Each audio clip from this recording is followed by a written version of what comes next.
bonjour à tous, très heureuse de vous retrouver pour ce nouveau numéro d'Ailleurs dans le monde.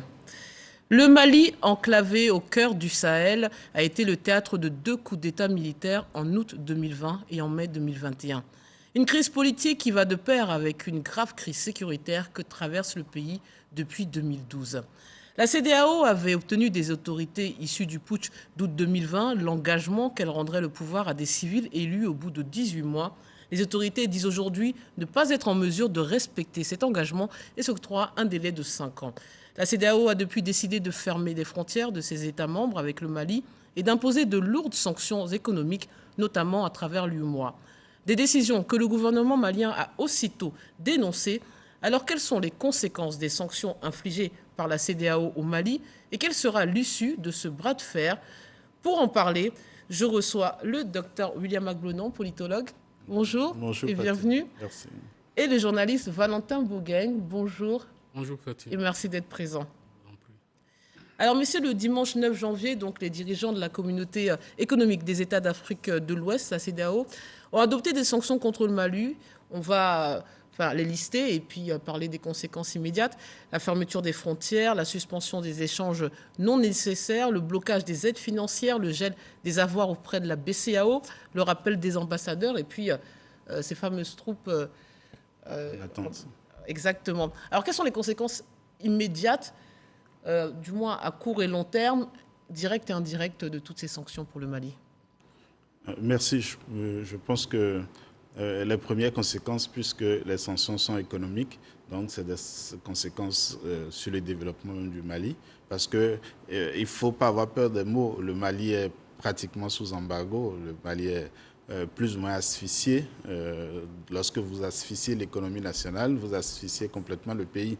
Donc je pense que le message des chefs d'État de la CEDEAO a été d'une grande fermeté, c'est d'être très ferme envers le Mali, avec des conséquences qui sont partagées pour toute la sous-région, parce que le Mali reste un membre intégré de l'espace communautaire et avec des interactions et puis des politiques de coopération économique avec beaucoup d'autres pays. Donc, il y a des opérateurs économiques de ces pays qui vont en pâtir. Mais au-delà de toutes ces sanctions économiques, c'est quand même une manière de redéfinir un peu la position du Mali au sein de la CEDEAO, mais en même temps de dire aussi quels sont les rapports que ces États, en tant que membres, doivent désormais envisager avec l'institution, enfin avec l'organisation communautaire, c'est-à-dire peut-être que dans une certaine mesure, on perd un peu de sa souveraineté quand on est membre de la CEDEAO. Valentin Bougain, sur les conséquences, il parle d'asphyxie, d'embargo, on y est. Ce sont des sanctions très dures qui vont avoir forcément un impact assez dramatique si elles se prolongent, que ce soit sur la vie des populations, que ce soit également peut-être sur le fonctionnement de l'économie, sur le fonctionnement de l'État malien lui-même. L'État malien lui-même, qui était déjà un État assez déliquescent, sans gros moyens, va se retrouver asphyxié au plan économique.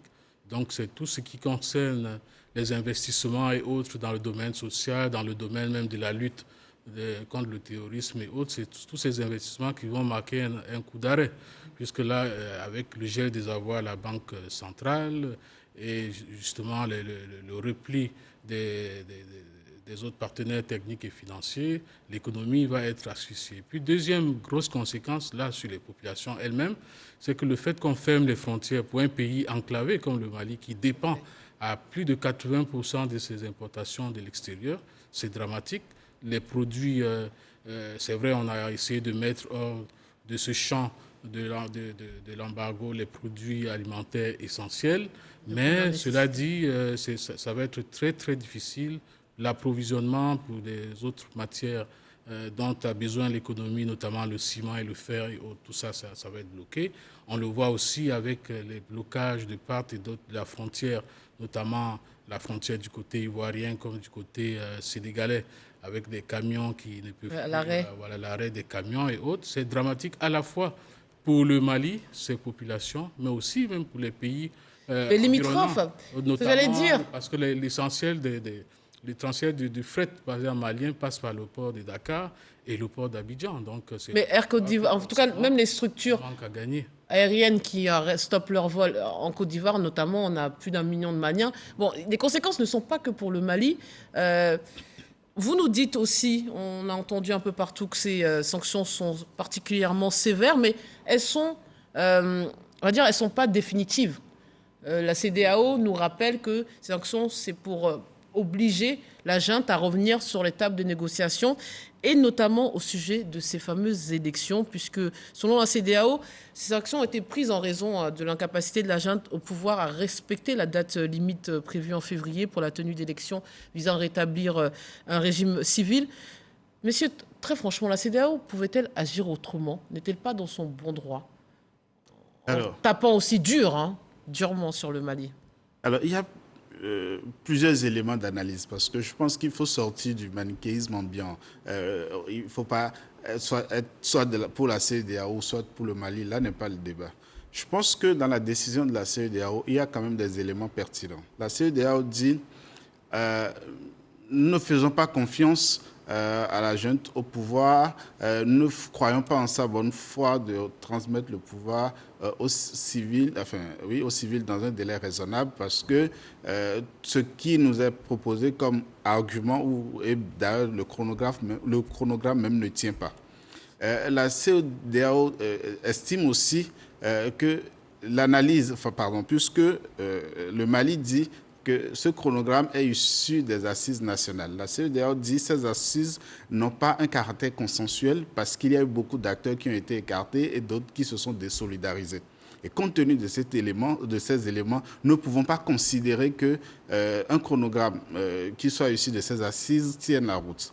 Et dernier élément que la CEDEAO n'accepte pas, c'est qu'une transition ait la même durée qu'un quinquennat, que tout un quinquennat. Donc pour la CEDEAO, c'est une symbolique forte, quand même. Voilà. Donc il y a des éléments qui relèvent du dilatoire. Donc pour eux, c'est que la junte au pouvoir trouve des moyens pour s'éterniser, ou du moins alors pour les distraire pendant un temps, quitte à trouver les ressorts nécessaires pour s'éterniser au pouvoir. Alors, cette analyse va justifier, dans une certaine mesure, les sanctions qui sont prises. À vrai dire, on ne sait pas si toutes ces sanctions sont légales. Je ne sais pas dans quel test il est prévu, par exemple, l'instrumentalisation des institutions économiques pour sanctionner un État. Non, mais est-ce que c'est légal? C'est vrai que la junte nous dit que ces décisions sont à la fois illégitimes et illégales, mais pourquoi elles seraient légales? Il y a déjà eu des précédents pour la BCEAO. C'est pas la CEDEAO, mais c'est l'UEMOA qui a imposé cette décision du gel des avoirs au niveau de la BCEAO. Et pourquoi seraient illégales, selon vous, ces sanctions? Disons, pour revenir à la question centrale, est-ce que la CEDEAO était dans son bon droit? On va dire oui. Bon, la CEDEAO, ça fait partie de ses compétences de pouvoir donc prôner le retour à l'ordre constitutionnel normal dans un pays lorsque celui-ci est arrêté brutalement par des voies anticonstitutionnelles. Donc, de ce point de vue, la CEDEAO est tout à fait dans son droit, appuyée par les différents textes de l'organisation, notamment le protocole sur la bonne gouvernance, dans la démocratie et la bonne gouvernance, qui, cela dit, n'a pas été abondamment ratifié par les États pour pouvoir véritablement entrer en vigueur. Il y a donc ce bon droit dans le principe. Maintenant, quand on va plus loin, il faut s'interroger sur la légitimité, parce que vous savez, il y a la légalité d'un côté, il y a la légitimité aussi de l'autre. Il faut généralement, l'idéal, c'est que les deux aillent ensemble. Lorsqu'on s'interroge maintenant sur la légitimité de ces sanctions, c'est là où les positions divergent. Plus fortement, on va dire, parce que même sur le plan légal, certains estiment que les textes ne sont pas assez clairs pour décider, donc, comme disait William tout à l'heure, de l'instrumentalisation, par exemple, des institutions financières pour asphyxier un pays. Les textes, donc, déjà, de ce point de vue, tout le monde n'est pas d'accord, mais encore davantage au plan de la légitimité. Est-ce que la CEDEAO est tout à fait légitime à pouvoir demander cela, alors que, bon, sur le plan politique, eh bien, l'organisation communautaire n'a pas brillé par sa compétence sur les questions du Mali, notamment, parce qu'on le voit très bien. Il y a eu un précédent. Il y a eu le précédent du coup d'État contre contre ATT, paix à son âme, le pauvre, qu'il a dégagé. Bon, Serval est arrivé en 2013, on a tout fait pour demander à la transition, il faut organiser rapidement les élections. Les élections ont été organisées et tout, mais peu de temps après, moins de 10 ans après, on a vu le résultat. Ça veut dire qu'il y a des problèmes de fond qui n'ont pas été adressés et qui ne le sont toujours pas. Et je m'étonne quand même que la CEDEAO n'aille pas au-delà de l'aspect des sanctions militaires. C'est symbolique, c'est parfois même un peu folklorique. Alors quoi faire? Que faire? Vous écoutez? Oui, mais il faut aller au fond des choses. Je pense que, il y a deux. Mais là, la situation, je rappelle qu'elle était au départ provoquée par un coup d'État, en plus dans un coup d'État, et un calendrier non respecté pour un retour à l'ordre constitutionnel. Oui, je pense qu'il y a deux éléments. Le premier, c'est que en l'état, la CEDEAO ne pouvait pas laisser faire parce que la CEDEAO a prévenu. Il y a eu une démarche pédagogique, ça fait depuis novembre. Il y a eu une première sanction contre certaines personnalités politiques, etc. Et puis, depuis le 12 décembre ou le 21 décembre, la CEDEAO a monté d'un cran et a brandi la menace de nouvelles sanctions. Le problème, c'est la nature des sanctions qui ont été prises. Parce que dans le traité de la CEDEAO, il y a l'article 77 qui nous parle des sanctions qui sont opposables à un État qui se comporte mal. Dans ces sanctions, on n'a pas le gel de ses avoirs, ou du moins les sanctions de la Banque centrale. Maintenant... Mais c'est l'UEMOA. Je pense qu'il y a une distinction à faire. Mais dans la CEDEAO, il n'y a pas que des États de l'UEMOA. Non, mais là, c'est décision parce que ça concerne les pays francophones et encore qui utilisent le franc CFA. La Côte d'Ivoire même a vécu ça. Mais lorsque vous prenez par exemple, si c'était le Ghana, un pays qui a sa banque centrale, est-ce que la CEDEAO aurait eu la possibilité d'imposer au Ghana de s'asphyxier lui-même? Donc je pense qu'il y a eu une volonté de sanctionner qui est normale au regard de la situation, parce qu'il ne faut pas encourager l'accession au pouvoir de cette manière. Et il faut montrer très clairement que même si la démocratie est imparfaite dans l'espace, c'est quand même le mode de légitimation politique. Donc, on ne vient pas au pouvoir par un coup d'État. Et quand ce n'est pas parce qu'on a le pouvoir qu'on est libre de faire tout ce qu'on veut. Mais en même temps, il faut aussi que la CEDEAO, se conduise en respectant les tests. Parce que là, le vrai problème, c'est qu'on ne sait pas si les sanctions sont de nature réelle à faciliter le dialogue, parce qu'au fond, le problème, c'est de continuer à dialoguer avec le Mali. L'objectif n'est pas d'écarter le Mali, et j'ai entendu des chefs d'État le dire. L'objectif, ce n'est pas d'écarter le Mali. Donc, il faut des sanctions qui permettent au Mali de revenir sur la table de négociation. Encore une fois, avait-il d'autres choix que de prendre ce type de sanctions? Disons que les dans sanctions, l'immédiat, en tout cas. Dans l'immédiat, je reviens sur ce que j'ai dit tout à l'heure. Eh bien, dans l'immédiat, la CEDEAO était tout à fait fondée. Ça rentre dans son processus normal de réaction face à l'usage de la force pour changer un régime constitutionnellement élu. Donc, c'est tout à fait normal que la CEDEAO réagisse ainsi en sortant des sanctions qui vont crescendo. C'est-à-dire qu'on commence par l'interdiction de voyager d'un certain nombre de personnes, par la fermeture des frontières pour aller de plus en plus loin, là où ça fait plus mal, en espérant donc que le pays pris à la gorge ne revienne en arrière sur la table des négociations pour aboutir aux résultats escomptés. Sauf que là, dans le cas d'espèce, il faut bien se rendre compte, se poser la question de savoir déjà à qui ces sanctions feront le plus de mal. Nous sommes face à... Aux populations. Oui, aux populations. Nous sommes dans un pays, le Mali, qui est parmi les pays les plus pauvres de la planète, qui se débat comme il peut, et qui aujourd'hui, non seulement est un pays désintégré, qui a perdu une bonne partie de son territoire de fait, et qui en plus fait face donc aux effets, comme partout ailleurs, de la pandémie du Covid-19, avec une situation humanitaire déplorable. On parle de plus de 2 millions de personnes qui auront besoin d'ici peu d'assistance alimentaire. Est-ce que c'est l'opportunité de ces sanctions maintenant est vraiment déclarée? Est-ce qu'il fallait le faire maintenant? Parce que ça va toucher, certes, peut-être les gens de la junte qui ne pourront pas... C'est rajouter une crise à une crise. Voilà, c'est aggraver la situation humanitaire et, par ricochet, donner davantage de légitimité à la junte au pouvoir pour dire, bon, écoutez, nous, on veut délivrer notre pays parce que notre pays est asphyxié depuis au plan militaire, notre pays est occupé, il y a des forces armées qui sont là, qu'il s'agisse des forces françaises de Serva, plus de Barkhane, plus de Takuba, plus bientôt, et que ce soit de la MINUSMA, toutes ces forces sont là et rien n'a changé au Mali par rapport. C'est vrai qu'au plan tactique, il y a eu quelques victoires et autres qui ont empêché aux groupes islamistes ou aux groupes irrédentistes de faire véritablement de cette région septentrionale du Mali un État dans l'État, c'est vrai, mais la situation sécuritaire s'est dégradée depuis. Et ça descend de plus en plus vers le sud avec des relents communautaires, ce qui est plus grave. Mais justement, sur la situation sécuritaire, parce que c'est l'un des arguments, on va dire, avancés par Assimi Goïta. La non-tenue de ces élections prévues initialement au mois de février, c'est dû à la situation sécuritaire. Là aussi, est-ce qu'on peut entendre cet argument? Est-ce que le Mali a la capacité et dans les bonnes conditions pour faire des élections dans un mois, comme l'aurait voulu la CEDEAO? Oui, je ne pense pas que la CEDEAO s'en tenait rigoureusement à cette date. Je pense qu'à un moment donné, la CEDEAO a voulu négocier. Mais seulement, le chronogramme qui leur était proposé, puisque c'est eux-mêmes qui ont demandé, le chronogramme qui leur était proposé ne paraissait pas pertinent. Surtout que les assises nationales ont dit la transition pouvait durer entre 6 mois et 5 ans. 6 mois et 5 ans. Ça veut dire que, dans une certaine mesure, on peut atteindre un certain nombre de résultats en 6 mois, ou alors, donc la marche était grande. Et je pense que le Mali est très conscient, ou du moins Assimi Goïta est très conscient qu'à lui seul, il ne peut pas en venir, il ne peut pas régler la situation sécuritaire du Mali en l'état.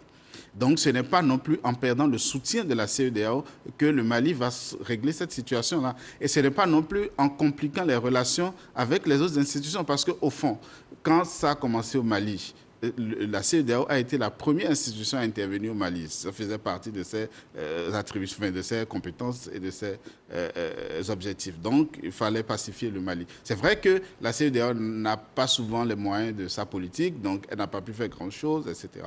Et puis, d'autres forces sont venues, d'autres opérations militaires ont été déployées sur le territoire. Mais le problème, c'est que actuellement, se mettre à dos la CEDEAO, c'est compliquer les relations avec les autres institutions. Et c'est là où le Mali est obligé d'aller à la table des négociations. C'est là où le Mali est obligé d'entendre ce que dit la CEDEAO. Obligé à vous écouter, le Mali pourrait décider de quitter la CEDEAO. Là aussi, ce serait complètement suicidaire. Oui, on peut le voir comme un suicide, comme on peut le voir aussi comme un acte d'héroïsme qui n'est pas forcément un acte suicidaire, hein, parce qu'il ne faut pas oublier, c'est vrai, l'importance de la CEDEAO n'est pas à démontrer s'agissant du cas du Mali, mais il faut aussi savoir que le Mali a des frontières avec des pays autres que des pays de la CEDEAO, notamment au nord avec l'Algérie, la Mauritanie. La Mauritanie qui a quitté la CEDEAO. Dans la CEDEAO, c'est vrai que le pays veut revenir, mais il n'y est pas encore. Donc, c'est pour dire qu'il y a toujours des marges de manœuvre. Mais, encore une fois, avant d'en arriver là, je pense que les deux parties ont bien conscience qu'il faut revenir sur la table des négociations. Et comme je le disais tantôt, si ça se trouve, aujourd'hui, les négociations se tiennent. C'est vrai que ce n'est pas officieusement. C'est sûr, il y a des contacts. Les contacts ne sont pas rompus. Déjà, même le jour même où la prise des sanctions et autres, il y avait déjà une délégation de la junte pour négocier, pour dire non, au lieu de 5 ans, on va mettre 4 ans. Donc, je veux dire que c'est sur la table. Mais moi, mon problème, Fatim, mon problème sur le sujet, c'est qu'avant de déterminer une date, on ne doit pas être, dans le cas du Mali notamment, dans le fétichisme des dates. Parce qu'il faut déjà se poser la question, est-ce que les conditions qui ont amené ce chaos aujourd'hui au Mali, ces conditions-là, est-ce qu'elles existent toujours ? Auquel cas, il faudrait donc faire en sorte qu'elles disparaissent avant de pouvoir lancer un autre processus électoral. Est-ce que ces conditions, on peut les dépasser? Parce que n'oublions pas que la situation actuelle a été due, en tout cas dans son volet immédiat, à des élections contestées, les élections législatives de 2020 qui ont été totalement contestées avec une invalidation de plus d'une trentaine de sièges par le Conseil constitutionnel, avec des manifestations de rue qui ont duré des mois et des mois avant d'arriver en août donc, à la destitution du régime Ibeka. Donc il y a un fait au Mali qu'on ne veut pas adresser, qui est déjà et qui amène tous ces changements brutaux de gouvernement. Il y a la gouvernance il y a le modèle même démocratique malien qui est défaillant. Que ce soit la démocratie malienne, que ce soit sa gouvernance, en tout cas pour tous ceux qui sont passés, ont montré leur faiblesse. Est-ce qu'on a résolu ces problèmes? Et à mon sens, la réponse militaire ne doit pas être la seule. Il faut absolument lui associer une réponse sociale, une réponse politique. D'accord, mais à vous écouter, les 5 ans, le quinquennat ne suffira pas, puisque les problèmes du Mali sont profonds et en plus, ils sont nombreux. Oui. Donc là aussi, si on doit tenir compte de la résolution de toutes ces problématiques nationales avant de réinstaurer l'ordre constitutionnel, on peut être encore là dans 10 ans avec Assimi Goïta au pouvoir. Oui, mais la réponse des chefs d'État de la CEDEAO est claire là-dessus. Ils estiment que ce n'est pas le régime en place, le régime militaire en place n'est pas à même de régler ces problèmes, justement. Et c'est pourquoi ils appellent le retour des civils au pouvoir, parce que la condition pour régler ces problèmes, c'est de créer un cadre à la fois démocratique, mais aussi de légitimité, parce qu'au fond, il faut sortir avec le Mali, et ce n'est pas que le Mali d'ailleurs, la Guinée et puis peut-être d'autres pays bientôt, il faut sortir de la seule démocratie procédurale qui consiste à organiser des élections et d'amener, de mettre quelqu'un au pouvoir. Parce que de toute évidence, ça ne suffit plus.